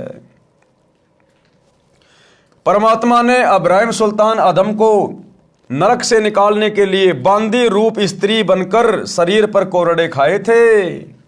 बेटी, दुखी ना हो, तेरा उद्देश्य गलत नहीं था। परमात्मा तो सच्ची लगन व भाव के भूखे हैं। रामो शांत हुई, सत्संग से रामो बस गई, मोक्ष भी मिला। कबीर सतगुरु शरण में आने से आई टले बला। वो रामो बहन समय पर सतगुरु की शरण में आ गई तो उसके परिवार पर जो भयंकर विपदा आनी थी, जो आपत्ति आनी थी, वो टल गई। सतगुरु शरण में आने से आई टले बला। जय भाग्य में सूली लिखी हो, उसके बेटे के भाग्य में वो सूली टूटना लिखा था, वो कांटे में टल जा, यानी थोड़ी बहुत आपत्ति में वो मामला टल जाएगा। समर्थ कबीर परमेश्वर के कृपा पात्र सच्चे गुरु सतगुरु से दीक्षा लेने वाले भगत या भगतमती की परमात्मा रक्षा करता है। यदि पूर्व जन्म के पाप के कारण साधक को मौत की सजा सूली यंत्र के द्वारा मिलनी भाग्य में लिखी हो, जो अत्यधिक पीड़ादायक होती है, तो परमात्मा उस साधक के उस मृत्यु दंड को समाप्त करके कुछ छोटा मोटा दंड जैसे पैर में कांटा लगना देकर टाल देता है। भयंकर दंड को नामात्र के दंड में बदल देता है, जो बहुत बड़ी बला यानी परेशानी थी। तो इस प्रकार से रामो बहन का उद्धार हुआ, उसके परिवार का कल्याण हुआ। परमात्मा ने उस परिवार के कर्म संस्कार को बदल दिया, चेंज कर दिया। किस कारण से? केवल सतगुरु के सत्संग सुनकर उनकी शरण ग्रहण करने के कारण है। तो इसी प्रकार भाई और बहनों, अब ये तो कलयुग चल रहा है, घोर कलयुग है। इंसान के जितने भी पुण्य थे उसने पहले के युगों में समाप्त कर दिए। अब इंसान के पाप कर्म बचे हुए हैं ज़्यादातर, और पाप कर्मों से आपत्तियां आती हैं, परेशानियां आती हैं। इसीलिए तो दुनिया भर के एक्सीडेंट, दुनिया भर की बीमारियां, हार्ट अटैक से मौत, ये हमारे पाप कर्म हैं। और आने वाला जो युग परिवर्तन का समय है 2028 पूर्व निर्धारित है, उस युग परिवर्तन के आसपास के समय में तो दुनिया भयंकर आपत्ति के दौर से गुजरेगी। तरह तरह की प्राकृतिक आपदाएं पूरे विश्व को घेरेंगी बुरी तरह से। कहीं बाढ़ आएगी, कहीं भूकंप आएगा, कहीं अकाल पड़ेगा, कहीं सूखा पड़ेगा, कहीं अतिवृष्टि हो रही है, कहीं ओलावृष्टि हो रही है, कहीं युद्ध हो रहा है, कहीं महायुद्ध हो रहा है, कहीं महामारियां आ रही हैं। तो पूरा विश्व त्राहिमाम करेगा। ये भविष्यवाणियां पहले से हो चुकी हैं। और वैसे भी परमात्मा कहते हैं कि जब इस पृथ्वी के ऊपर उग्र परिस्थितियां हो जाती हैं, उस समय परमात्मा सतगुरु रूप में आके प्रकट होता है यहां पर। तो आने वाले समय में जो जो लोग, जो जो परिवार आज थोड़े बहुत सुख को प्राप्त करके संतों के शरण से दूर हैं, कोई छोटी मोटी नौकरी लगा हुआ है, कोई अधिकारी है, कोई मंत्री है, कोई राजा है, उन्हें लगता है कि हमें संतों की आवश्यकता नहीं है, हमारे घर में ठाठ बाट है। 1 सेकंड लगेगी, ये ठाठ बाट साइड में होते 1 सेकंड में। बड़े बड़े लोग, बड़े बड़े पैसे वाले, बड़े बड़े मंत्री, प्रधानमंत्री हेलीकॉप्टर में मर जाते हैं, एरोप्लेन उनका क्रैश हो जाता है।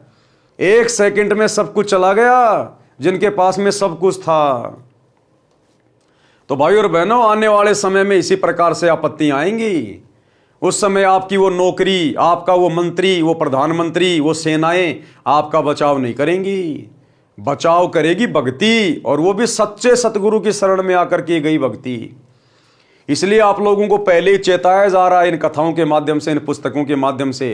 ये संदेशा सतगुरु रामपाल जी भगवान आप लोगों तक पहुंचा रहे हैं कि समय रहते और सतगुरु के सत्संग वचन सुनकर उनकी शरण ग्रहण कर लीजिए, अन्यथा आने वाला युग परिवर्तन का समय बहुत विनाशकारी है। उस समय फिर तुम्हारी कोई रक्षा, किसी प्रकार का कोई बचाव नहीं होगा। परिवार के परिवार तबाह होंगे, परिवार के परिवार। तो रामो भैर की कथा से शिक्षा लेनी चाहिए। और अतिशीघ्र मोबाइल सबकी जेब में है, मोबाइल जेब से निकालकर यूट्यूब पर जाकर सर्च करें सृष्टि रचना सतगुरु रामपाल जी भगवान, और ज्ञान सुनना ग्रहण करें और अतिशीघ्र शरण में आ जाएं। आगे हमें परमेश्वर एक और कथा सुना रहे हैं, चोर कभी धनी नहीं होता। लोग सोचते हैं कि हम चोरी करके धनी हो जाएंगे। जैसे आजकल दुनिया भर के फ्रॉड बेचारे भोले भाले व्यक्तियों के साथ में हो रहे हैं, जिनको साइबर फ्रॉड कहते हैं। बेचारों को गुमराह करके उनके खाते से पैसे वगैरह निकाल लेते हैं, या कोई रिश्वत लेता है, कोई मिलावट करता है, कोई चोरी करता है और सोचता है इसी प्रकार से हम धनी हो जाएंगे। ये तो आप और हमारी जीव सोच है, बहुत छोटी सोच है। हम धन से धनी नहीं हो सकते चोरी करके, उल्टे काम करके। हम पाप कर्मों के धनी हो सकते हैं, पाप की मालगाड़ी भर सकते हैं हम। और चलो तुमने किसी के साथ में ठगी कर ली, चोरी कर ली, मिलावट करके तुमने पैसे भी कमा लिए, वो पैसे तुम्हारे साथ में नहीं जाएंगे। अंत समय में तुम्हारा शरीर भी साथ नहीं जाएगा। वो पैसे कमाने में तुमने जितने पाप किए वो तुम्हारे साथ में जाएंगे। वो पैसा तुम्हारा यही रह जाएगा, खाया खर्चा जाएगा। और अगर चोरी करने से सेठ बना जाता हो तो भाई मेहनत कौन करेगा? फिर मेहनत कौन करे? अगर चोरी करने से ही अगर सेठ बना जाता हो, धनी बना जाता हो, तो पूरी दुनिया आज चोरी ना कर रही होती। किसान खेतों में मेहनत क्यों करता? कोई इंसान नौकरी क्यों करता? मजदूर मजदूरी क्यों करता? सब चोरी ना करते।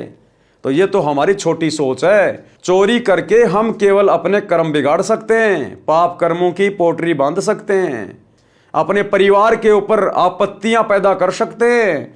क्योंकि जिस घर में चोरी का पैसा आता है, जिस घर में रिश्वत का पैसा आता है, उस परिवार के सदस्यों को जहर देने की जरूरत नहीं है। वो चोरी, ठगी, रिश्वत का पैसा एक दिन उस परिवार के लिए जहर का काम करेगा। कोई एक्सीडेंट में मरेगा, कोई बीमारी में मरेगा, कोई हार्ट अटैक से मरेगा, कोई लड़ाई झगड़े में मरेगा। तो गुरुदेव हमें समझाना चाह रहे हैं कि नेक नीति से धन अर्जित करो और भाई सतगुरु की शरण में आ जाओ। तुम्हारे भाग्य में धन नहीं होगा तो भी ये परमात्मा अपनी कलम से तुम्हारे भाग्य में धन लिख देगा। इतना समर्थ है सतगुरु। कबीर परमेश्वर जी अपने विधान अनुसार एक नगर के बाहर जंगल में आश्रम बनाकर रहते थे। यानी ये कबीर परमात्मा सतगुरु रामपाल जी भगवान चारों युगों में ये भिन्न भिन्न रूप धारण करके, वेश धारण करके हम आत्माओं को अपनी शरण में लेकर हमारी बैटरी चार्ज करते रहते हैं। हमें इस भक्ति युग तक लाने के लिए परमात्मा असंख्य रूप बनाकर जगह जगह लीलाएं करते हैं। कहीं पर आश्रम बनाकर 10 साल रह जाते हैं, कहीं 20 साल रह जाते हैं, अचानक से कहीं चले जाते हैं, किसी को पता ही नहीं चलता। तो ऐसे ही एक नगर के पास में छोटा सा आश्रम बनाकर कबीर परमात्मा एक संत वेश में रहा करते थे। कुछ दिन आश्रम में रहते थे, सत्संग करते थे, फिर भ्रमण के लिए निकल जाते थे। उनका एक जाट किसान शिष्य था जो कुछ ही महीने से शिष्य बना था। किसान निर्धन था, उसके पास एक बैल था, उसी से किसी अन्य किसान के साथ मेलजोल करके खेती करता था। 2 दिन अन्य का बैल स्वयं लेकर दोनों बैलों से हल चलाता था। फिर 2 दिन दूसरा किसान उसका बैल लेकर अपने बैल के साथ जोड़कर हल जोतता था। किसान अपने कच्चे मकान के आंगन में बैल को बांधता था। एक रात्रि में चोर ने उस किसान के बैल को चुरा लिया। सतगुरु का वो गरीब भगत जिसके पास केवल एक ही बैल था और जब खेती करने का समय आता था किसी और का बैल उधार लेकर अपनी खेती करता था। एक दिन एक चोर आया और रात्रि में उस भगत के उस बैल को चुरा के ले गया। किसान ने देखा कि बैल चोरी हो गया तो सुबह वह आश्रम में गया, गुरुदेव जी से अपना दुख साझा किया।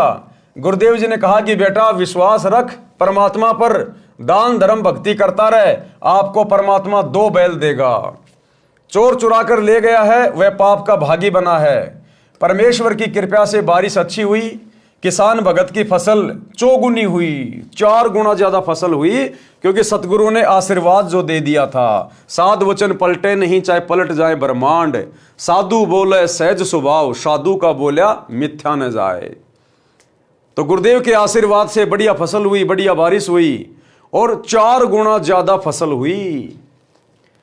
किसान भगत की फसल चौगुनी हुई। भगत किसान ने 2 बैल मोल लिए और उनको अच्छी खुराक खिलाई। बैल यानी सांडों जैसे ताकतवर हो गए। गांव में उसके बैलों की चर्चा होती थी। 1 साल के बाद वही चोर उसी क्षेत्र में चोरी करने आया। अब जो चोर था, अब उसने उस बैल को चुरा लिया और बैल को उसने औने पौने दामों पे बेच दिया। यानी 5,000 का बैल था तो 2,500-3 हज़ार में बेच दिया और थोड़े बहुत दिन तो उसने अपना परिवार चलाया। अब कितने दिन चोरी के पैसों से परिवार चलेगा? साल भर के बाद में जब पैसे खत्म हुए तो फिर से वो चोरी करने के लिए निकला और उसी गांव की तरफ आ गया। 1 वर्ष पश्चात वही चोर उसी क्षेत्र में चोरी करने आया। कहीं दांव नहीं लगा। उसने विचार किया कि जिसका बैल चुराया था उसके घर देखता हूं, हो सकता है कोई और बैल ले आया हो। देखा तो 2 बैल खागड़ू जैसे बंधे थे। चोर ने दोनों चुरा लिए। किसान जागा तो बैल चोरी हो चुके थे।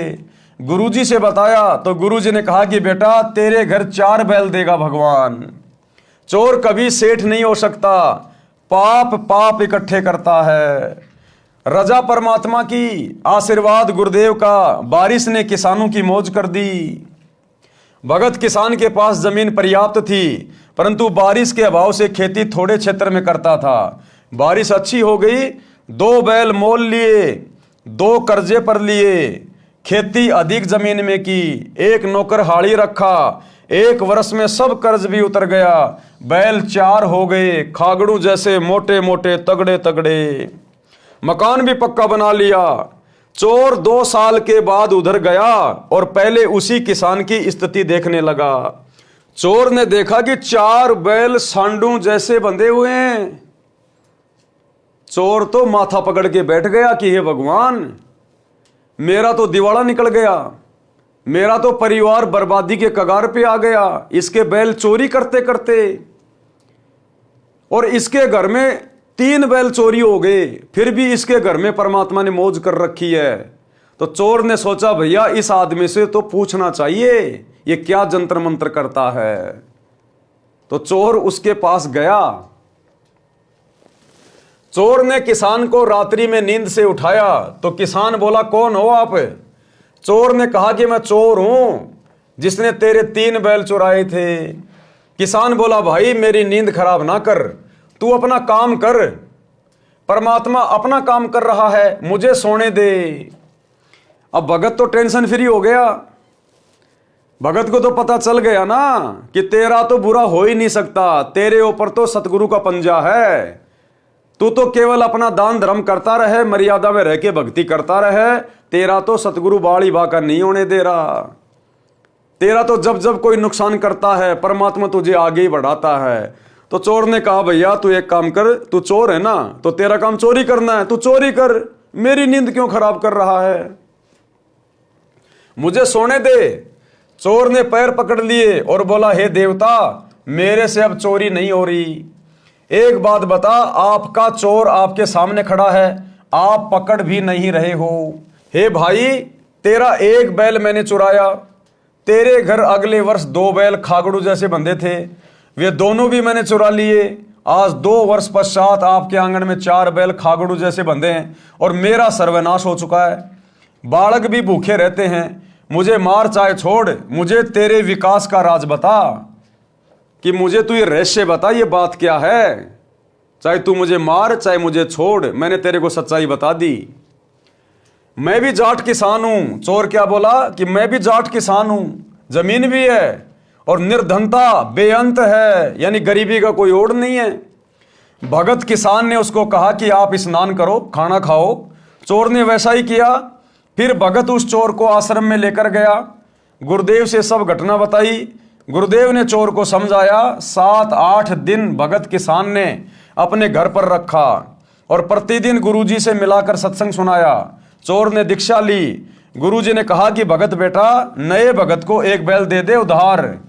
अब गुरुजी ने उस किसान को क्या कहा कि बेटा ये जो पहले चोरी करता था ना, अब ये भगत बन गया, नाम ले लिया, तू इसको 1 बैल उधार दे दे, ये भी अपनी मेहनत मजदूरी करके खाएगा और परमात्मा इस पे भी दया करेगा, इसका भी धंधा अच्छा चलाएगा, बढ़िया इसकी फसल होगी, फिर ये तेरे को दे देगा वापस।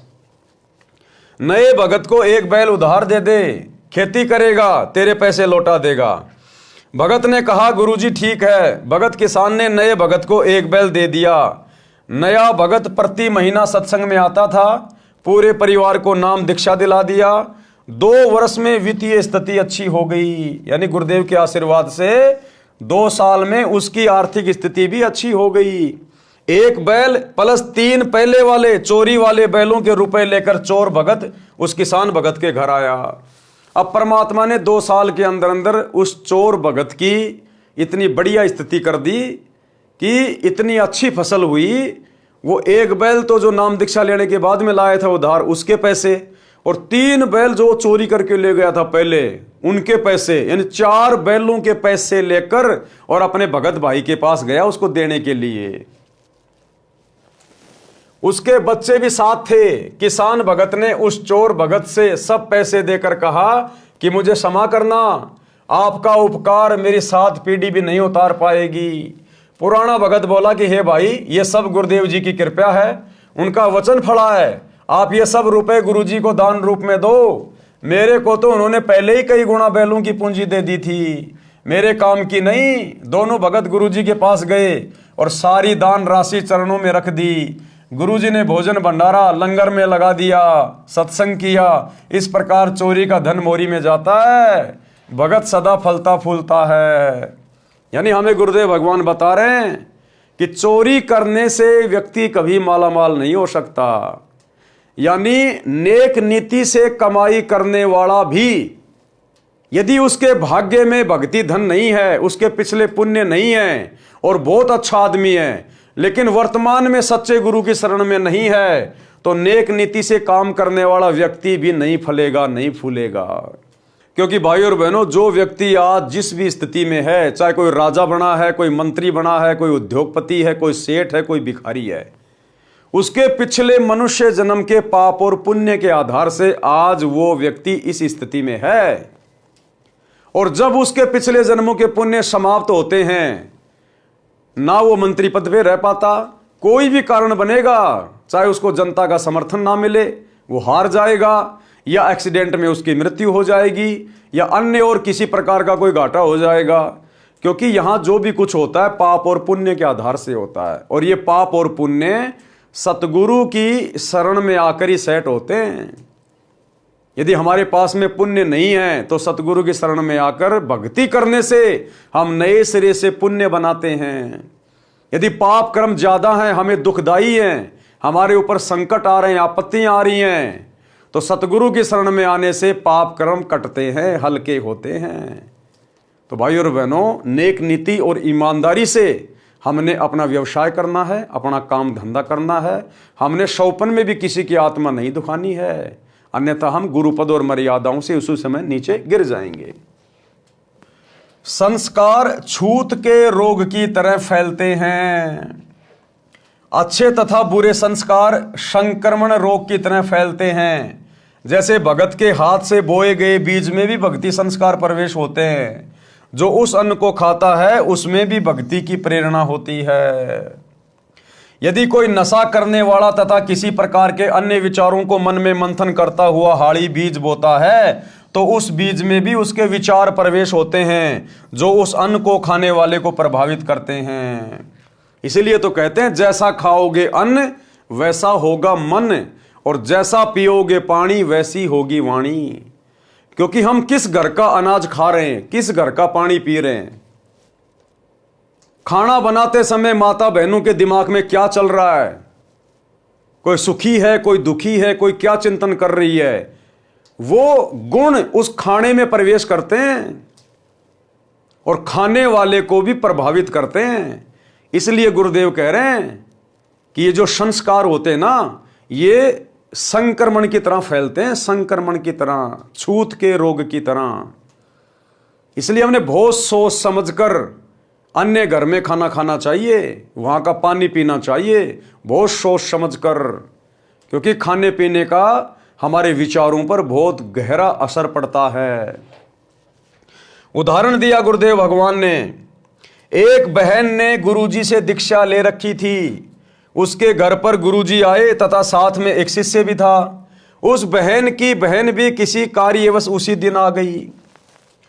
एक बार एक गुरु था, वो अपने एक चेले के साथ में अपनी एक शिष्या के घर गया। उस दिन उसकी बहन भी घर आई हुई थी, और जो उसकी बहन जो घर आई थी वो बहुत दुखी थी, क्योंकि थोड़े दिन पहले उसकी बेटी का पति मर गया था। इस बात को लेके बड़ी चिंतित थी वो कि हे भगवान मेरी बेटी का क्या होगा, हे भगवान मेरी बेटी विधवा हो गई, अब इसका आगे क्या होगा। और वो खाना बना रही थी उन संतों के लिए, और खाना बनाते बनाते इस प्रकार के चिंतित विचार उसके दिमाग में चल रहे थे, और वो सारे विचार उस खाने में ऐड हो रहे थे। रात को उस संत के चेले को सौंपन आया। एक बहन ने गुरुजी से दीक्षा ले रखी थी, उसके घर पर गुरुजी आए तथा साथ में एक शिष्य भी था। उस बहन की बहन भी किसी कार्यवश उसी दिन आ गई। उसका दामाद मृत्यु को प्राप्त हो गया था। लड़की के छोटे छोटे बच्चे थे, वो बहुत चिंतित थी। रह रहकर विचार उठ रहे थे कि बेटी का निर्वाह कैसे होगा। बेटी तो उजड़ गई, देवर जेठ किसी के नहीं होते, बच्चों को कौन पालेगा। हे भगवान ये क्या बनी, कौन से जन्म का पाप आड़े आ गया। उपदेशी बहन भोजन बनाने लगी तो उसकी बहन उसकी सहायता करने लगी। वो जिसका दामाद मर गया था वो भी खाना बनाने में सहयोग करने लगी। अधिक भोजन उस बहन ने बनाया जिसका दामाद मर गया था। संत भगत खाना खाकर सो गए। सुबह भगत ने गुरुदेव जी से कहा कि हे गुरुदेव, आज रात्रि में निंद्रा के दौरान मन बहुत दुखी रहा। जैसे मेरा दामाद मर गया, बेटी के छोटे छोटे बच्चे हैं, उनकी बेहद चिंता सताती रही। इसका क्या कारण होगा, कैसे निर्वाह होगा। गुरुजी ने अपनी शिष्या से पूछा कि बेटी आज रात्रि का भोजन किसने बनाया था। उसने उत्तर दिया कि मेरी छोटी बहन आई है, उसने बनाया था। संत ने पूछा उसको कोई कष्ट है क्या। शिष्या ने उत्तर दिया कि गुरुदेव कष्ट तो बहुत ज्यादा है। लड़की के छोटे छोटे बच्चे हैं, दामाद की मृत्यु हो गई है, सारा दिन मेरी बहन इसी चिंता में रहती है। दिन में कई बार ये कहती रहती है कि बेटी का क्या होगा, कैसे बच्चों का पालन करेगी। गुरु जी ने शिष्य को बताया कि उस बेटी के विचार भोजन में प्रविष्ट हुए और खाने वाले को प्रभावित किया। मेरे को भी यही परेशानी सारी रात रही थी। वो गुरु जी बोला कि बेटा मेरे को भी पूरी रात सौपन में इसी प्रकार के कष्ट हो रहे थे। इसी प्रकार यदि भक्ति नाम सुमरण या आरती या संतों की वाणी का मनन करते करते भोजन बनाया जाए तो खाने वाले में वे सुसंस्कार अच्छी प्रेरणा करते हैं, भक्ति की रुचि बढ़ती है। कोई हाड़ी गाने रागनी गाता हुआ बीज बोता है या खाना बनाने वाली गाने या रागनी गाती हुई भोजन बनाती है तो उस अन्न में वे संस्कार प्रवेश हो जाते हैं। उसे खाने वाले का स्वभाव भी उसी प्रकार बकवाद करने को प्रेरित होता है, जिसका परिणाम वर्तमान 1997 के आसपास में दिखाई दे रहा है। अच्छाई में कम, बुराई अधिक संख्या में मानव लगा है। तो भाई और बहनों, इसलिए हमने बाहर का खाना, हर किसी के घर का खाना खाने से बचना चाहिए। ये आध्यात्मिक बातें हैं, आम सांसारिक लोग इन बातों को नहीं समझ पाएंगे। इसीलिए तो परमात्मा कहते हैं कि जिन लोगों के घर में गुरु का नाम नहीं है, सच्चे गुरु का नाम नहीं है, उन लोगों के ऊपर तो 3 लोक का भार चढ़ा हुआ, 3 लोक का भार। और ऐसे लोगों के घरों पर खाना खाना, चाय पीना, पानी पीना, उनके पाप कर्मों को बंटवाना है, उनके पाप कर्मों का हिस्सा अपने ऊपर लेना। ये बहुत गूढ़ बातें हैं। इसलिए दुनिया दुखी है, परेशान है, क्योंकि आज भारत देश में भी 99% लोग सच्चे सतगुरु की शरण से दूर हैं। मुट्ठी भर आत्माएं आज सतगुरु रामपाल जी की शरण में हैं। बाकी 99% से ज्यादा लोग उन्हीं कुविचारों में सारा दिन रहते हैं, उन्हीं चिंताओं में, उन्हीं परेशानियों में, कोई चोरी में, कोई ठगी में, कोई रिश्वत में, कोई जारी में, कोई 2 नंबर के धंधों में, और सारा दिन उसी प्रकार से अपना काम धंधा करते रहते हैं। तो उन लोगों के विचार उस खाने में प्रविष्ट हो जाते हैं जिसके घर का हम खाना खाते हैं, और इस प्रकार से फिर वो संस्कार हमारे को प्रभावित करते हैं, भक्ति में बाधा उत्पन्न कर देते हैं। भक्ति में बाधा। यदि संतों की वाणी, पाठ, आरती, सुमरण करने वालों की संख्या अधिक हो जाएगी तो वातावरण भक्तिमय हो जाएगा। प्रत्येक व्यक्ति के मन में भगत जैसे भाव उपजेंगे। उस वातावरण को बनाने के लिए घर घर में आरती, रमणी तथा नित्य नियम चलना चाहिए। गुरु जी से दीक्षा लेकर नाम का सुमरण करना चाहिए, जिससे वातावरण में भक्ति के विचारों के तत्व अधिक भर जाएंगे तथा बुरे संस्कारों वाले विचार ऊपर उठ जाएंगे। परमात्मा ने बताया कि शब्द का कभी विनाश नहीं होता, शब्द अखंड होता है। हम जो भी शब्द निकालते हैं ये ऊपर ब्रह्मांड में ये विचरण करते रहते हैं, शब्द का कभी विनाश नहीं होता। अब क्या होगा, हम जितने भी भगत भाई बहन हैं जिनके सुविचार हैं, अच्छे विचार हैं, हमारे घरों में जो आरतियां चलती हैं, हम जो आरतियां करते हैं, पाठ करते हैं तीनों समय का, गुरुदेव के सत्संग चल रहे होते हैं, उनके शब्द चल रहे होते हैं, उनकी वाणियां चल रही होती हैं, हम नाम सुमरण करते रहते हैं मनी मन में या बोल बोल के, तो सूक्ष्म जो शब्द हैं ये ऊपर जाते हैं ब्रह्मांड में, और ब्रह्मांड में जाकर पहले से जो कुशब्द है, जो दुनिया वालों के जितने भी जो बुरे शब्द है, जो कुशब्द है, जैसे रागनियां चलती हैं, गाने चलते हैं, दुनिया भर के लोग फालतू में दुनिया भर की बकवाद करते रहते हैं, तो ऊपर ब्रह्मांड में उन शब्दों की एक लेयर बनी हुई है, एक वो परत बनी हुई है, जिसका प्रभाव लगातार नीचे आता रहता है और पूरे वातावरण को प्रभावित करता है। किसी को भी शांति नहीं है, सबके मन में अशांति बनी हुई है, भय बना हुआ, चिंता बनी हुई है। अब ये भक्ति युग शुरू हो गया सन 1994 से। सभी भगत भाई बहन तीनों समय की आरती करते हैं, पाठ करते हैं, गुरु जी का सत्संग चलता है घरों में या गाड़ियों में, या अपना कोई ट्रैक्टर में काम कर रहा है अपना सत्संग सुन रहा है, कोई मजदूरी कर रहा है अपना सत्संग सुन रहा है, अपना सुमरण कर रहा है। तो हमारे मुख से निकले हुए सुशब्द अब ब्रह्मांड में ऊपर जा रहे हैं, और ऊपर जो दुनिया वालों के कुशब्द की जो लेयर है, जो परत है, उसके नीचे इन अच्छे शब्दों की एक दूसरी लेयर बन जाएगी, एक नई जो है वो परत बन जाएगी। और नई परत बनने से ऊपर वाले शब्दों का प्रभाव नीचे आएगा नहीं, और नीचे आप और हमारे शब्द हैं, तो हमारे शब्दों का प्रभाव नीचे आएगा। तो इस प्रकार से पूरे विश्व का माहौल चेंज होगा। इसलिए गुरुदेव कहते हैं, कथा करो करतार की, सुनो कथा करतार, आन कथा सुनिए नहीं कहे कबीर विचार। भगत के मुख से कभी भी हंसी मजाक की बातें नहीं निकलनी चाहिए। भगत के मुख से कभी भी निंदा, चुगली, राग, द्वेष, ईर्ष्या की बातें नहीं निकलनी चाहिए। भगत के मुख से कभी भी फालतू की सांसारिक बातें नहीं निकलनी चाहिए, क्योंकि आप और हमारे शब्दों की बहुत ज्यादा वैल्यू है। गुरु से दीक्षा लेकर नाम का सुमरण करना चाहिए, जिससे वातावरण में भक्ति के विचारों के तत्व अधिक भर जाएंगे तथा बुरे संस्कारों वाले विचार ऊपर उठ जाएंगे। भक्ति संस्कार ऑक्सीजन जानो तथा बुरे विचार कार्बन डाइऑक्साइड समझो। ऑक्सीजन रूपी भक्ति संस्कार के सिलेंडर खोलने पड़ेंगे, यानी सदग्रंथ साहिब के पाठ पर पाठ करने पड़ेंगे। तो गुरुदेव ने कितनी बड़ी दया कर दी, सत्सेवकों घरों में 24 घंटे सदग्रंथ साहिब का पाठ हो रहा है। गुरुदेव ने इसीलिए तो घर घर में पाठ प्रकाश की मेमोरी भिजवा दी। आज कई हजारों की संख्या में सत्सेवक भाई बहनों के घरों में परमात्मा की अखंड वाणियां चलती रहती है, मीठी मीठी आवाज में। लगातार ब्रह्मांड में वो सुशब्द जा रहे हैं, और इसी प्रकार से धीरे धीरे ये दुनिया का वातावरण बदलेगा।